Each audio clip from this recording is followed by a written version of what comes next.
friends beyond the binary, ladies and gentlemen, boys and girls. It's time for the podcaster who still gets a little nervous sometimes because, I don't know.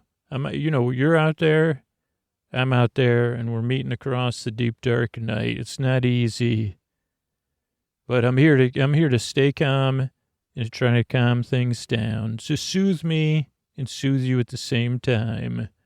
So if you're confused, you say, I don't know if that's possible. I say, well, let's try. Let's see if it is. What do you say we get on with the show? It's time for Sleep With Me podcast that puts you to sleep. And we're able to be here twice a week for free because of these sponsors here. Thanks.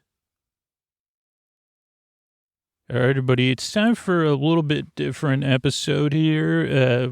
I've recorded one other of these, but it was a college paper that I did. What happened was, I guess I'll do a slow setup. In the summer, well, I don't know when you're hearing this. So in the summer of, what year is it, 2021? Like, I was going through my childhood home for the second or third time, procrastinating on that. And, I mean, especially because I don't live near there. Shipping stuff's always hard. But, we're trying to clear out everything so that the house could be sold instead of just rented out or whatever. So kind of going through any stuff I have or my parents had held on my behalf. And I went through and I found a college paper, and then I found this paper or this story, and I think it's really interesting. I thought this was illustrated, and the time. I'm interested to read the story. I only have looked at the first page of it. It has what's that called? Paperclip on it. And I have a feeling that this paper is from Computer Camp, the legendary Computer Camp. If people have listened to the show, I'll talk about it, which actually opens up my thoughts more. And I'm interested to read the story. I'm also nervous because, one, I don't know how long the story is. It's only a few pages, and it's not full pages. So I'm like, is this going to be a whole episode, or what will happen after I read the story? But it's also like, what is in this story? What was, like, not the quality of my writing, but you think about people change, and, that there's just like, I was young, I was ignorant, I was naive. So it's like, what is this writing going to reveal about me, which I think will be a positive thing? And, what kind of problematic things can I look at and say, do I need to go back and apologize or fix anything? Not that I'm sure that, well, we'll talk about one thing but some of it I say, what was it? What was I thinking? So a Computer Camp, if you're new to the podcast or you've never heard this story before, could have been, I would think it would have been when I was in 7th or 8th grade, which is really embarrassing. No, it could have been younger. Yeah, no, it's probably younger than that. Somewhere between 5th grade, I think it was probably 4th or 5th grade. So this probably wasn't written then. But around 4th or 5th grade, we got signed up. My brother and I think my brother Carl and I don't know if my sister was signed up. I hope for her sake we weren't. But one summer, we got signed up for, I call it Computer Camp, but it really wasn't. It was like a class at a other elementary school in their computer lab. I think the Split Rock was the name of the school we were at, or at least it was near Split Rock, which there's also a quarry there. Split Rock Quarry is near there, legendary in Syracuse lore. And so I don't know. We'll see where this goes. It could be on a journey. So maybe I'll save, as I read the story, I could tell you the story of Computer Camp. Well, the bad choice I made at Computer Camp, I'll tell you now because I don't want to, I'm trying to put you to sleep. So you say, well, Scoots, I want to hear what you did at Computer Camp. So we were taking this class at this thing. I don't think it was just logo or whatever you learned back then, where you could make the turtle go around or whatever, but maybe that was a class. I thought it was more of a word processing camp because I can remember writing stories and drawing stuff too. It also reminds me now that I'm talking it out, like, it's one point Los Angeles, when I was a teacher there, had a program called, I think it was called Right to Read, where they were trying to teach reading through creative writing. Like, where, like, I liked it. I mean, it was that there was no wrong way to write. You didn't have to worry about spelling or grammar. This was in grammar, elementary, primary school. And I was a second grade teacher's aide, and the kids were able to, we would go to Right to Read class in a computer lab. And I don't know if this, I don't necessarily think this program had a storied history, but a positive, but I had a positive experience with it because I loved that the kids would just be able to write whatever they wanted. Then we would print out the stories. I think this is what would happen. Sometimes we'd draw them, or I'd read with them, or they would tell me the stories, and they were always so amazing. And I feel like this computer camp was very similar, so I don't know if this is when I wrote this story. But the one thing that happened at computer camp that was really humiliating, mostly I guess it was more confusing for me. It was very not positive for my mom or my brother. And I still don't know. Like, I made a lot of poor choices as a child. I made a lot of poor choices in my life. And a lot of times the reaction of adults, and then I guess looking back, I mean, I had feelings, I need literally, I'm not even being joking, like help from a professional, counselor, therapist, but also doing a lot of reading and work on my own. And for some reason, I think of Brene Brown because she talks about that big S word, and it's SHAME.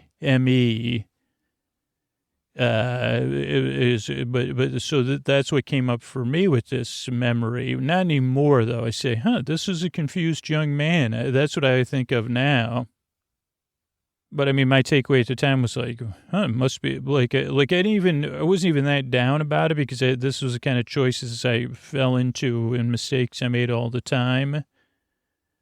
But so what happened was we would have recess. It was a summer program, right? I think it was only a week long. And it was all kids around the same age, which I'm guessing, I don't know how old kids are, like third, fourth, fifth graders is what I'm guessing. And for some reason, so we were allowed to go in like this grassy area where you had recess.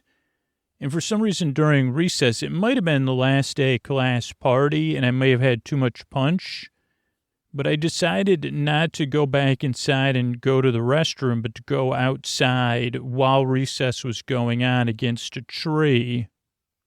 And not really I don't know what I was thinking, and of course everybody could see me, and of course they said, little Andy's going to the bathroom outside.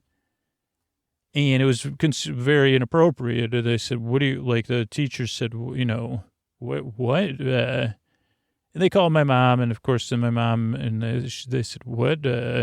My mom said, what? And I guess I don't know at the time, to be honest. Like, I'm looking back at it and playing the kind of tape in my mind. It just seemed like it didn't seem, I mean, obviously it was some sort of, I said, was I acting out there? Was I acting out for attention? Or was I to have some sort of, I mean, I think I had like a neuroses about I said, why wouldn't I have just gone to the bathroom? Was I overexcited? Did I really have to? Because I don't remember oh gosh, I got to go now, or oh, I don't want to ask about going to the bathroom, or oh, I don't want to go to the bathroom. So I don't really know why I did it. I'm sure Freud would say, well, because you were lonely or something. I say, well, okay, whatever, man. But so that's my main memory from that computer camp. Other than that, my brother was at that computer camp, and one other kid I knew from our church that maybe was in I don't remember going to Sunday school, but I remember this kid kind of, and then I never thought I'd see him again because we didn't go to the same school, but he was there.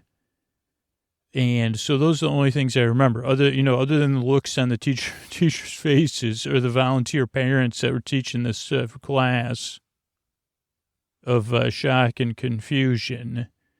So that's my story about computer camp. use a restroom. I never, like, I've, I got a ticket one time for going to the bathroom outside when I was like 20 to 21. So I guess I didn't learn my lesson. At least they gave me a ticket. That also wasn't the last time I did it, but that time I had to go. Like sometimes you have to go, but I was trying to be stealthy. This time I don't think I was. Some of you maybe knew, and you're like, "Is this a sleep podcast, or are you?" And I say, "Yeah, well, these are like I'm taking a risk here. Maybe this is relatable to somebody. It doesn't have. Maybe it's not peeing in public, but you did something as a child. You have no idea why. There are strong feelings behind it, and some would say with good reason." And I don't know if my mom tried to say, like, is there something wrong with, instead of saying, is there something wrong with you, say, are you all right? That was an interesting choice you made. I would hope that that's what I would say to myself now. I'd say, tell me about that choice. What led up to, wow, you must, that sounds like it was intense. I mean, this is this is literally the kind of work I do when I talk to a therapist. So, okay, well, that sounds like it must just. Did you feel some of that stuff Brene Brown talks about? Yeah, I bet. Well, that's confusing. And, well, now we don't even really know why you made that choice, huh? But you're just a kid, huh? Sometimes you forget that as an adult, that back then you were just a kid. Now you're an adult. Maybe I could try to care for you and soothe you here, huh? And say, yeah, that's hard that choice got made, and we don't even know why. Confusing, but I don't know if you necessarily need to take on that SHAME either. Just seems like a bad choice you made. And do you remember making it again? Oh, yeah, you just taught, well, later in life, but in the same exact manner. I don't think you made that choice again, so that served you well. Don't pee in front of an entire class like you learned that lesson, right? Don't pee in front of a whole class of kids during recess. Go somewhere by yourself where you're hidden or use the bathroom. So if you're new, that's just a little bit about me. This is what you're dealing with, human being, and that's just scratching the surface. So I'm interested to see if we'll scratch any other surfaces here. So this story may have been written in 1991. If it was, like I thought, well, I don't know what to expect. And I wonder what this was for, because it doesn't have anything on it other than the story. And maybe it was written to be like a children's book. I don't know. I did find a report card that maybe I'll break out. I guess I was in remedial reading because they didn't know I had dyslexia. This isn't a joke either. And so I found my 7th grade report card, or my 9th grade report card, and I was in remedial reading. And I don't even remember, here's the thing, don't even remember taking that class at all. I said, really? I was in remedial reading. I don't even remember that. And apparently I wasn't doing so hot in any of my classes, but yeah, like I had dyslexia, but they didn't know that. So, okay, so let's start. Why don't we do this? We'll just see how this goes. I'll start reading through the story and almost word for word, and then kind of see where this goes. A long time ago, in a place not far from here, there lived a great king. He was loved by all his people and was known for his acts of kindness.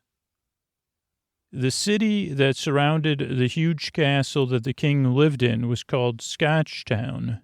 Scotchtown was the most beautiful place in the world. The prisons were empty, the land was fertile, there was never any wars, and no one was poor. The king's name was Wendell. He was chubby and had cherry red cheeks. Sounds like Santa Claus. His hair was gray and silky. So gray and silky hair, and his mouth was etched into a permanent smile. The future looked magnificent for Scotchtown. Oh, wait, so I kind of do remember the story. I think it was donated. I mean, maybe this is a more mature story. I'm like, wait a second, this is starting to sound like an episode of Sleep With Me. And like I lifted some of this from something else. So one day, Wendell decided to check to make sure the future would be good. The king called upon his magician and seer. I spelled seer like S-E-A-R. Interesting. Wasn't corrected, but I don't think this was turned in for a grade. I think this was just a draft. The king called upon his magician and seer, Trem. Wendell asked Trem to tell him the future of Scotchtown. Trem wanted to make sure that Wendell really wanted to know the future because Trem told Wendell the future cannot be changed no matter how hard you try. Wendell was confident that he would not want to change the future and told Trem to inform him of Scotchtown's fate. So I like this so far, and I think about the kid that wrote this, and if it was written in 1991, that's like Angst City. So I don't know what I'm setting up here, but now I'm getting a better sense of what I'm setting something up. But let's think about this place called Scotchtown and what echoes in Sleep With Me. So Scotchtown is interesting because it sounds like something I made up, of course. Wendell, he's very Santa Claus-like. This is male-centric, but it is written by a male and like an early adolescent male. Cherry red cheeks. He was chubby and his hair was gray and silky. And his mouth was etched into a permanent smile. So I do like the imagery there. Not just the Santa Claus imagery, but that the permanent smile. I say, okay, Wendell's one of those people that's like always has a smile. I say, okay, that's soothing. And even though I strayed from this, like I remember one of the things that has always stuck with me is like at that time I said the prisons were empty. And that was one of the things, like being raised Catholic and some of the teachings that didn't sit well with me, but some of them that did was like the idea of, like, what does this mean that we're incarcerating so many people? And that, like, even though I drifted far away from that, I ended up coming back to it and thinking about that a lot and working with people that were incarcerated for some time because, I don't know, like, I think you said, geez, I don't know about this. I don't know if I'm comfortable with this, and even as a kid, I think this is foreshadowing for my real life. But also, I think, like, from a storytelling side, I say, okay, this place is a little too perfect, eh? So it does have elements, like whoever was teaching or running this class, and kind of the story structure, you say, like when you think about Hero's Journey or like Dan Harmon, the Dan Harmon kind of story circle idea, it's like you.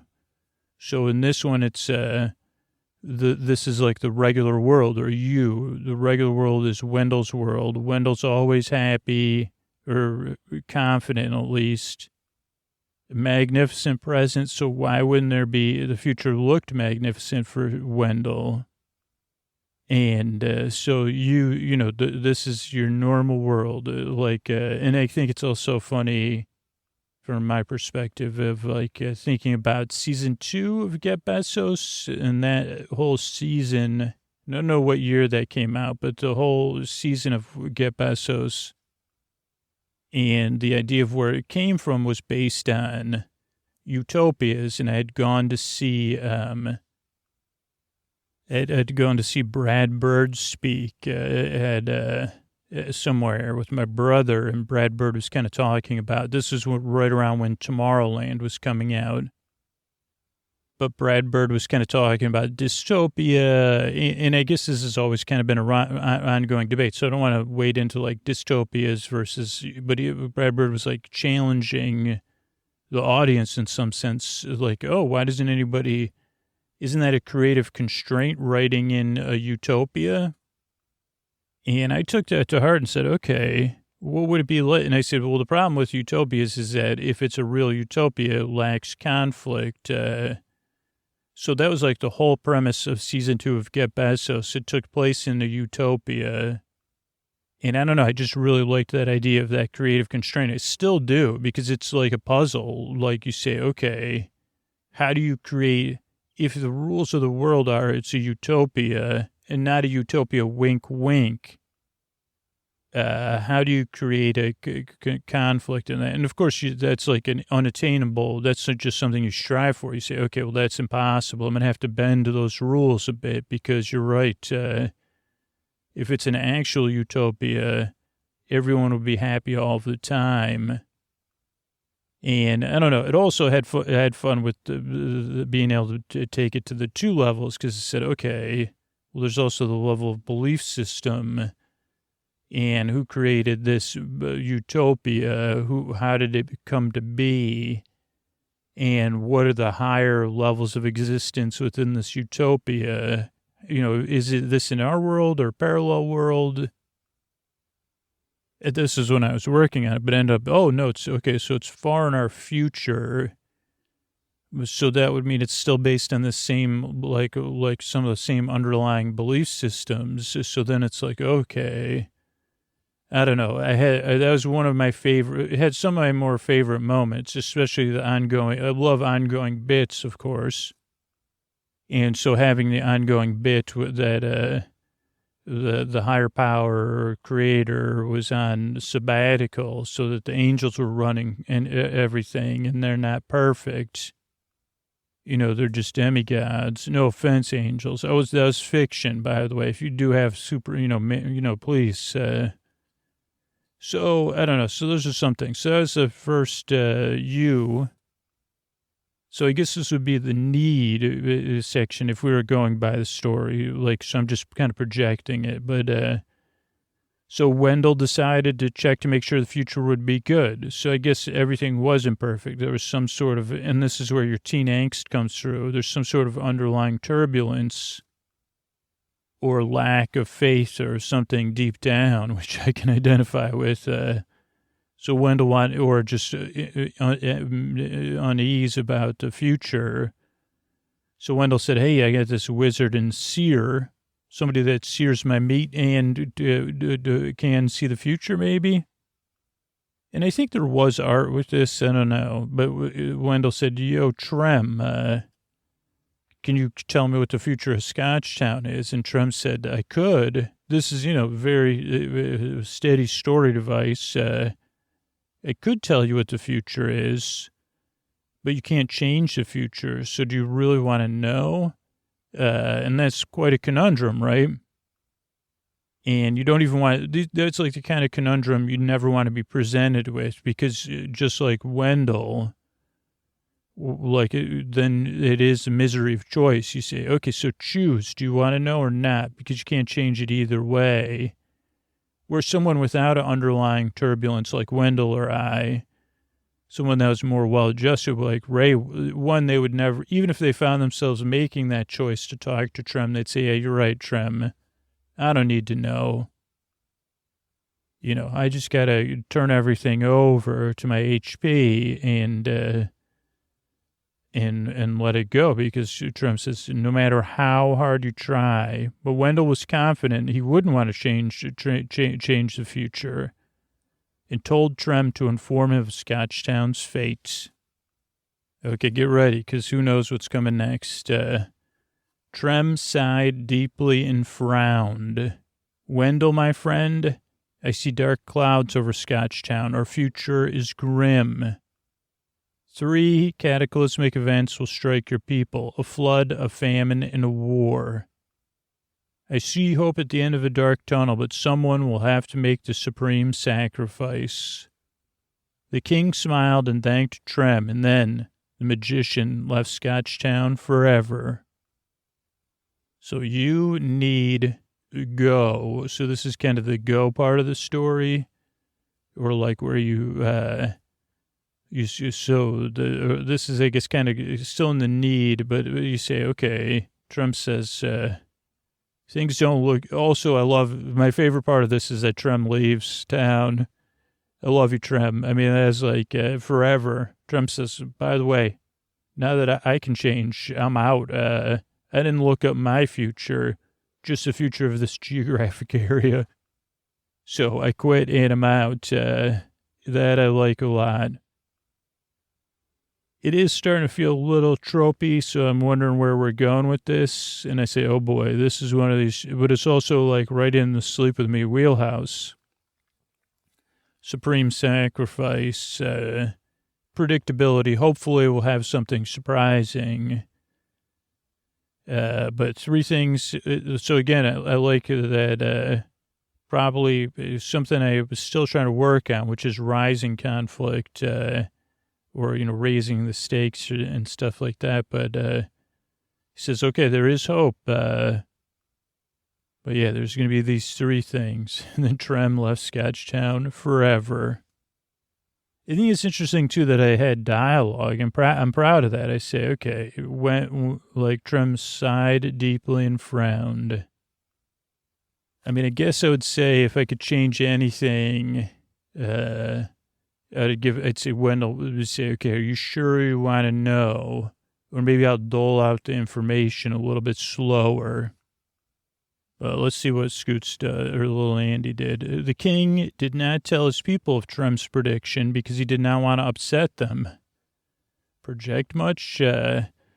That's funny. So we'll talk about that. Wendell had decided to prepare for the flood, which he thought would come first. The king had his huge and beautiful estate knocked down, and with the stone from the knocked-down castle, Wendell built a gigantic tower that reached high into the heavens. Sure enough, as the last stone was placed in the tower, it began to rain. Scotchtown was on the coast, and soon the ocean was rising towards the village. The king moved all his subjects into the castle, and the town was enveloped by water. The castle was surrounded by water, but the tower was high enough that the people were safe. Months passed, and soon the water sank back into the ocean. Okay, so I like the idea that also Wendell is like a little bit codependent, like, because I reckon, like, say, okay, I don't want to upset anybody, so I'm not going to tell anybody about this. Or you could say typical leader, say, well, I don't want, like, I'll deal with this. And I think I probably did have to draw or do something for this because I guess I can see this, like, as somewhat visual, that I say, okay, in kind of basic rule making, you say, okay, what's going to be your sacrifice, Wendell? What are you going to give up? So this isn't you need go search. So this is like the search, or the kind of a little bit different, but because I don't know exactly, I don't think I had in mind where is Wendell going to end up, or maybe I wrote the ending. I'm hoping the ending is what I think it is, which would be Angst City. And probably I said, where did I get this idea from? It's definitely from something else. But I like this idea. I mean, it's interesting, and it does also lend itself to there's some interesting choices, not good or bad, but interesting choices. One, the king didn't tell the people. I thought that was very Drew-like.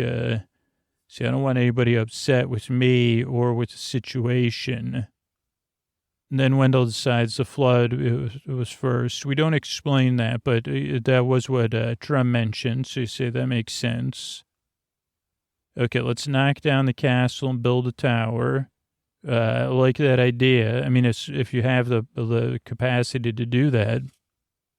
Also a cool idea. Like, even as a kid, I say, okay, building a giant tower. In towers, Freud, could you please stay out of this conversation? But building these giant towers does seem cool. Like, you say, okay, I got to move on. Freud just ruined all that for me.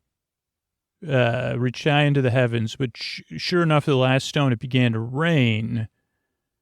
So you get this like Noah and the Ark type thing. But I like how I found at least some part of me, or somebody that I gave me notes said, I don't know about this. So I put it on the coast. So it's like, okay, now it's more believable. Also, I know what's going to, I remember the next part of the story, I think. So, but I think like what I'm drawn to is like that the choice was like that months passed. So I didn't feel the need at the time to kind of fill in all the blank spots, but I do think it's interesting, or would be interesting, to think about. And it kind of reminds me of other fantasy books or even Terry Pratchett books of like what was going on in this tower, or like you seeing a cutaway of the tower. Like this must have been a really massive tower, because we don't know how many. It was a village, which is smaller than a town. So even if you had like 1,000, 2,000 people in this tower, I think that would be cool to see kind of how they were managing. So then the rain stopped and the water sank back into the ocean. So some of you may already be telegraphed where the next thing is going. The people cleaned their homes in the hot sun, so they got lucky. This hot sun dried the waterlogged town. You say, okay, well, that's kind of a best-case scenario, actually, that their homes were only submerged. But I also like your way of thinking, your way of fantasizing, kid, because they say, okay, yeah, they could have been, but I'm with you. The ocean slowly rose, is what you're saying. The town was like submerged, not washed. So, okay, I'm interested. I'm interested to see that. And I say, okay, again, it's kind of visual. And I like it. I can almost smell some stuff. I could feel the moisture. I could see people dealing with it. And it was spring, and people were getting ready to plant crops. And when another disaster struck, the land had been saturated with the salt from the ocean and could no longer bear crops. I don't know if this is true, but I think the idea of like salting the earth is where I got that. All spring and all summer long, people attempted to grow crops successfully, but it was actually unsuccessful. Winter was coming, and there was no food to store. Wendell knew something must be done. Okay, now I'm already seeing the next stage. He went into his tower and took all the treasures he had acquired over the years and packed them into a cart, and he traveled far away to Morganville. The king traded all he had, even his crown, for all the food the town had. Wendell brought all the food back to the town, and his people easily survived the winter. Did something like this happen in, like After the Glass Slipper? Did I like copy my own story? I'm thinking this, like I reused this. Somebody will have to let me know. So that was another series we did. If you're newer, it was called After the Glass Slipper. It was a tale of like Cinderella and her stepmother and her fairy godmother after she became princess and queen, at least in my mind. And the first season was more about the stepmother in competition with the fairy godmother and Cinderella. And I think the fairy godmother or the stepmother was actually like she continued to be the antagonist. But then in the second season, did she become the protagonist? Like, she became the protagonist to me. She kind of always was. But in the second season, was there 2 or 3 seasons of that? I think there was 3 seasons, but maybe there's just one really long one. I guess there was 3 seasons. Like the second season, yeah, because in the second season, the first season happened like early in the podcast when I hadn't, like, it was one of those bonzo stories, with our undertones and stuff. But the second season, as far as I can remember, was like Agatha, like Cinderella. Is that Cinderella? Is that the one, right? Cinderella? Yeah, because she's in the cinders. I think she's away, and Agatha's running the town. It gets overrun. And then there's people trying to deal with, or Or maybe she hosts everybody. She's in love with a man who became a letterman. But she's dealing with some ogres or some orgs or something, and also trying to save the fairy people. Like, the fairy godmother comes from, like, the fairy realm. And so she's trying to help them, too. Or maybe also it was like the fairy people and the human people had kind of fallen out, like reflecting kind of subtextually where things were at.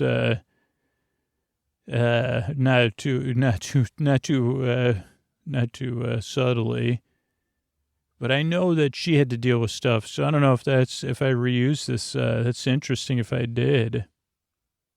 But yeah, this kind of sets up the next part of the story. You need go, search, find. So not exactly on the Harmon, but an interesting kind of 3 challenges, and again, raising the stakes. So Wendell got him out of the flood. Then there's a famine. Okay, let's take everything out of my castle. We'll buy a bunch of food. And then this next part of the story comes. One night, the people of Scotchtown were suddenly attacked by the citizens of Morganville. Oh boy, Morganville. It seems that they ran out of food during the long, hard winter, and many of them had perished. They blamed Scotchtown for this and declared war. Scotchtown had no army because they were peaceful folk. Wendell tried to encourage the people to start an army, but they were fat and lazy after a year of no work. The army of Morganville was approaching, so Wendell took his sword and went with his smile to face the enemy alone. He fought bravely against the army, but he was stricken with a mortal wound. The army was so impressed by the courage of this one man, they feared this. So this is all very, even though I don't remember ever read stuff like this since then, the army was so impressed by the courage of this one man, they feared invading a town of people like him. Wendell returned to his people and told them of his victory. So I think that's a pretty standard, monomyth type thing, that this one great warrior can set the stage. Wendell returned to his people and told them of his victory. The people asked the king who was about to pass the big farm in the sky, how they would grow crops this spring. Wendell, smiling as always, walked out in the fields, and as he fertilized the soil with his body, the land became fertile again. Wendell disappeared into the ground, but the people knew they would reap a bountiful harvest that summer. So that's the end of the story. Not exactly, no offense to Scoots as a young kid, but I say, okay, that's kind of a recycled ending. Probably no one in my class, it probably wasn't, like, I probably read it somewhere. Or maybe it's just monomyth that I thought it was creative.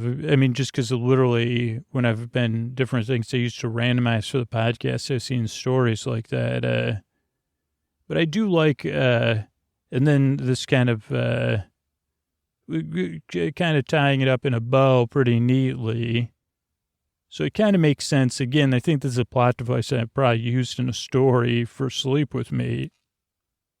But it's like, and it's also, I guess, unintentionally, I think it calls back to the beginning of like a deal, a bargain you should have never struck, right? Wendell should have never asked Trem.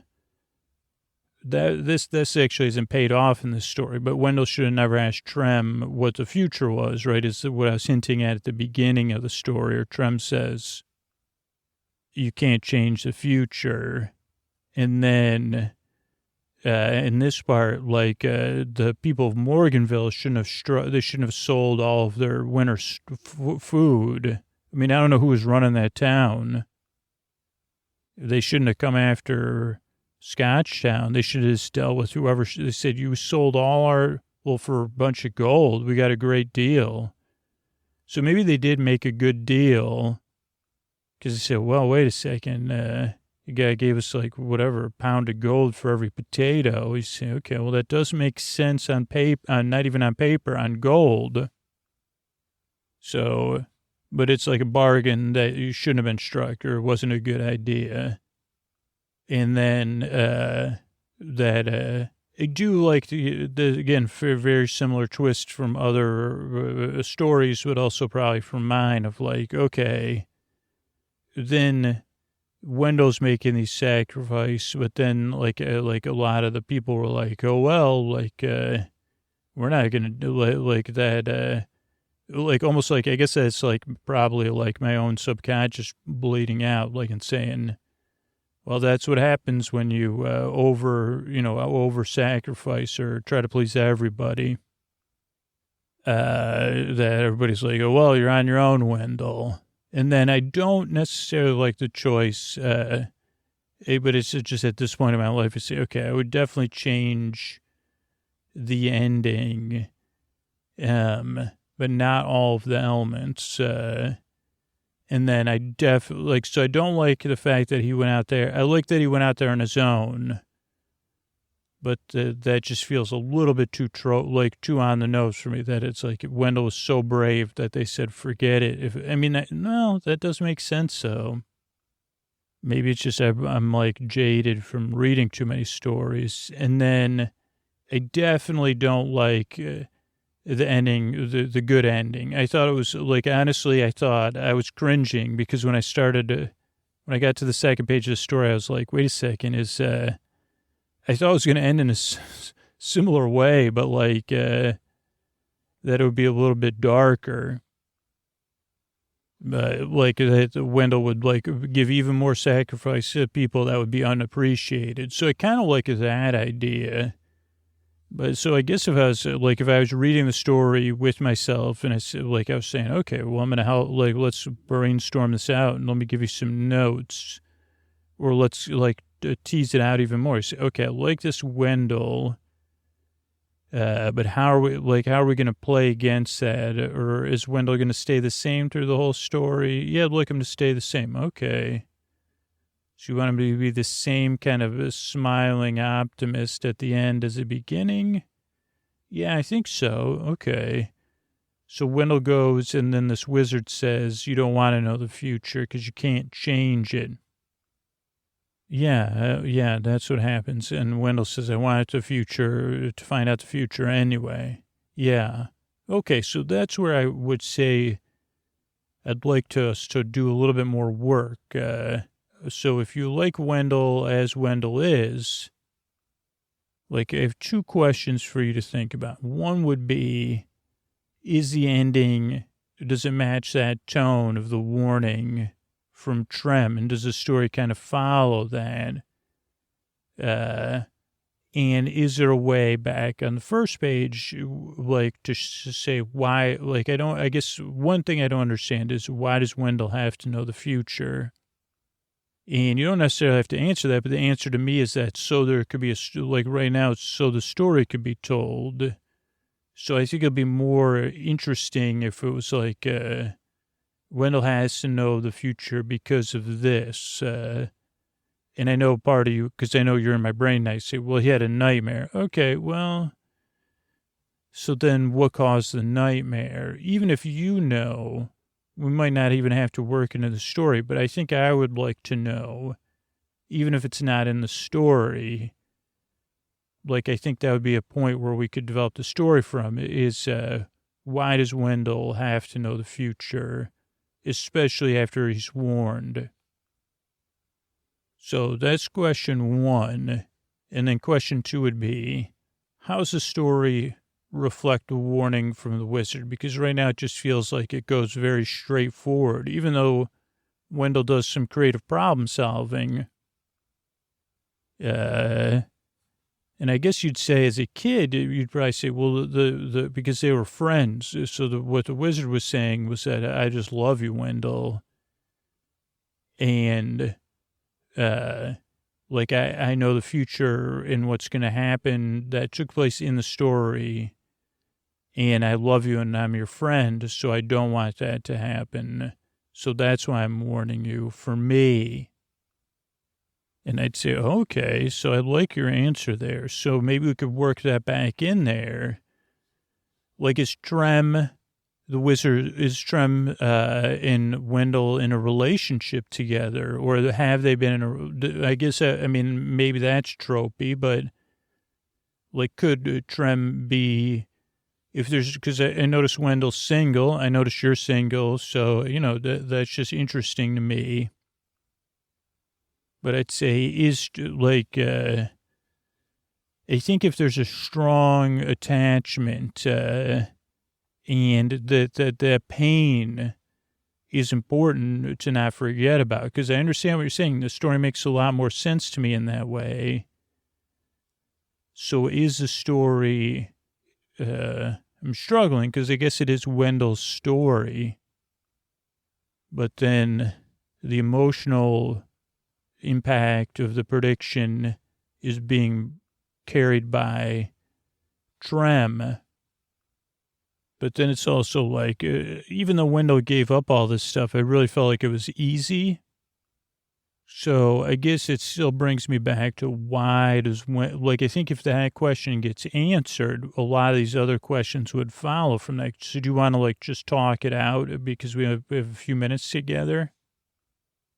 Okay, so what are some reasons Wendell would want to know the future?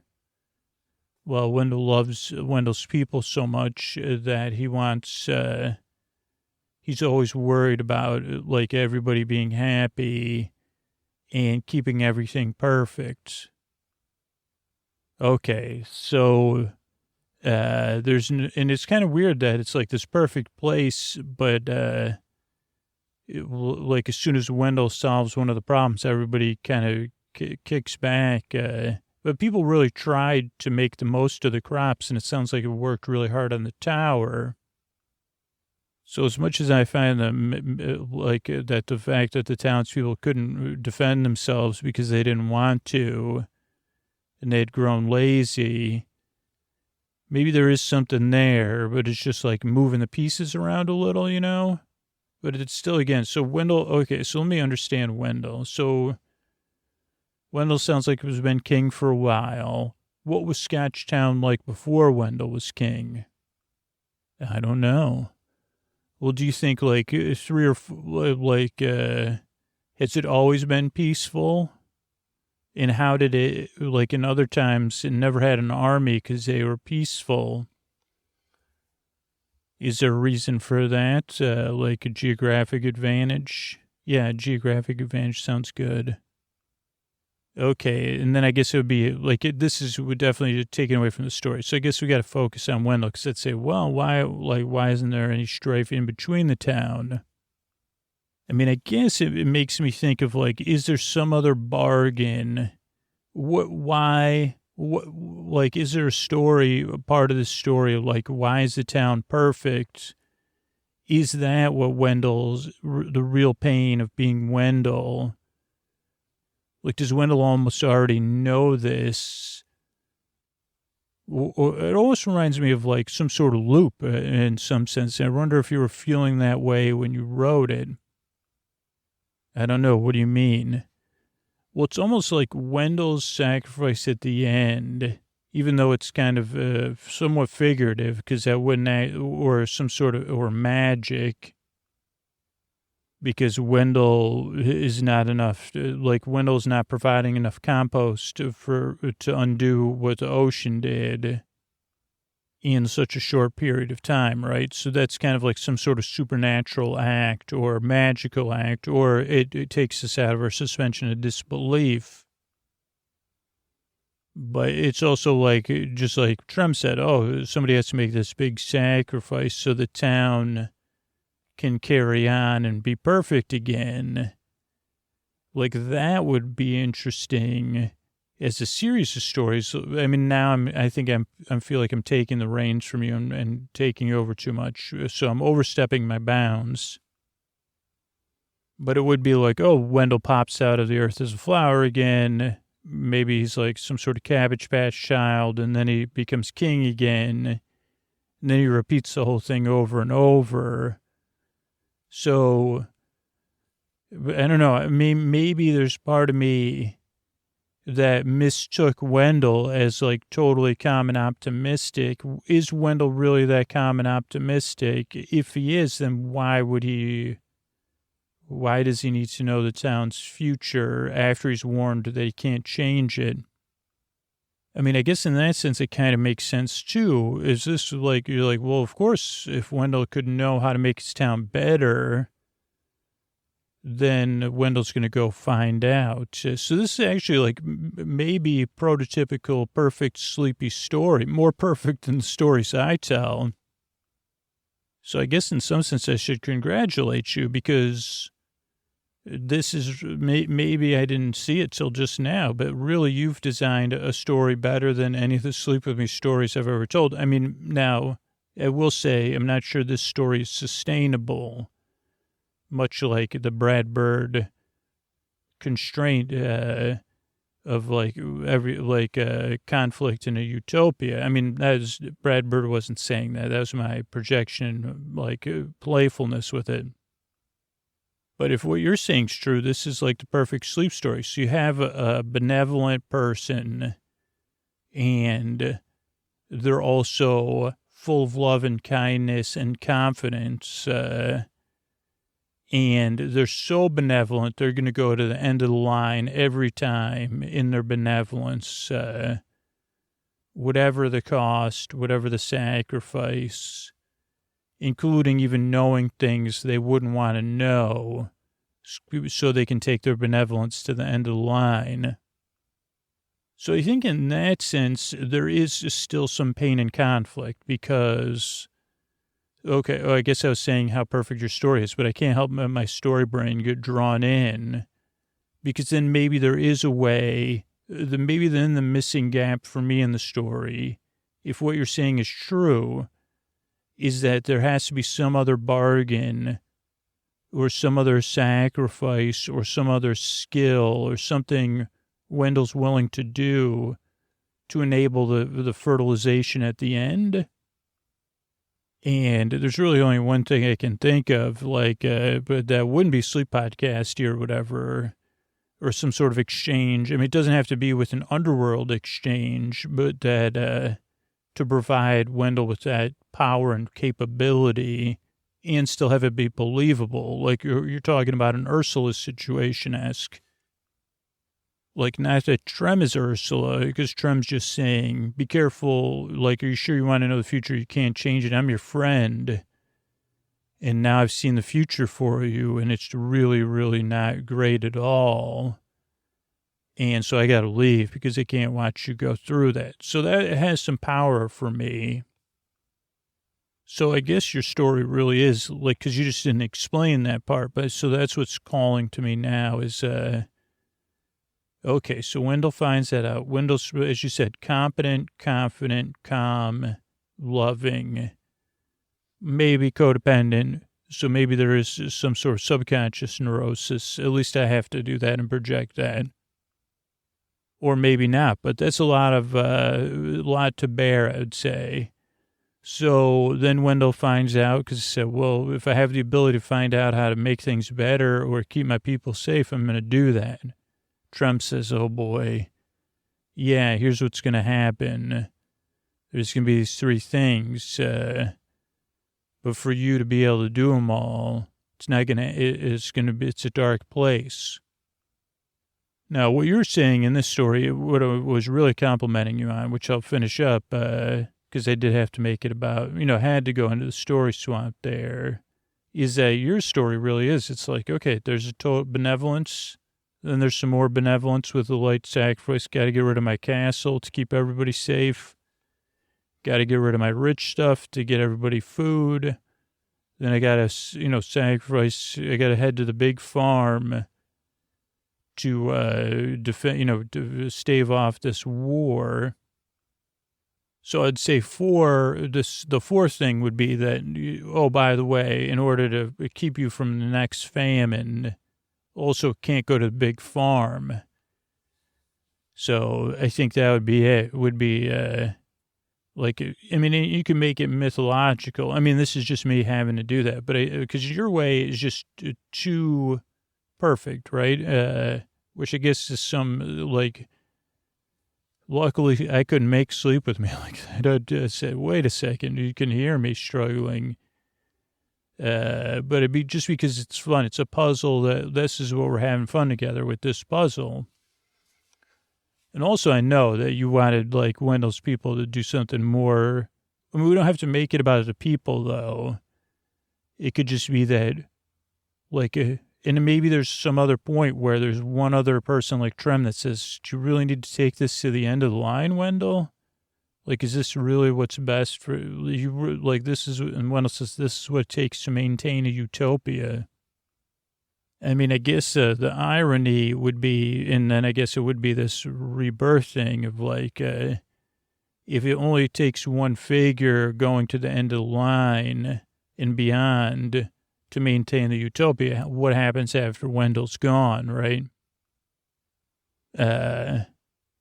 So I don't know, but I think that interests me that the weight of benevolence or something. That would be like Wendell, like if Wendell was going to do a tell-all story that wasn't, but Wendell would be like the 10 greatest things about being overly benevolent. I think not.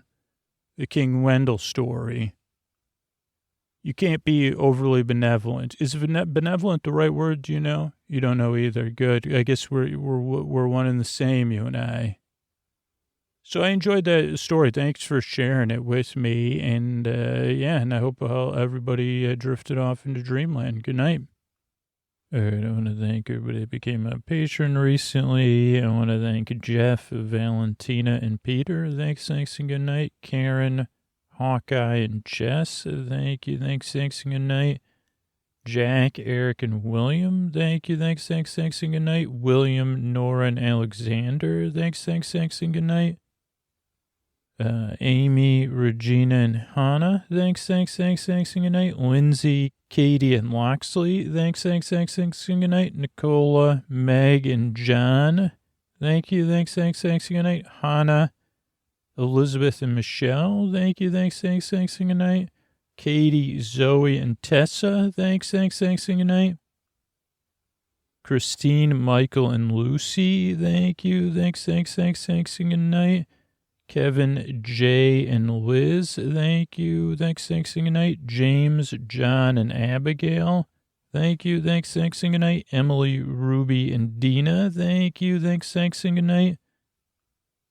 Christina, Kimberly, and Melissa, thank you, thanks, and good night. Jenny, Ava, and Emma, thank you, thanks, and good night. And Krista, Chris, and Di, thank you, thanks, and good night.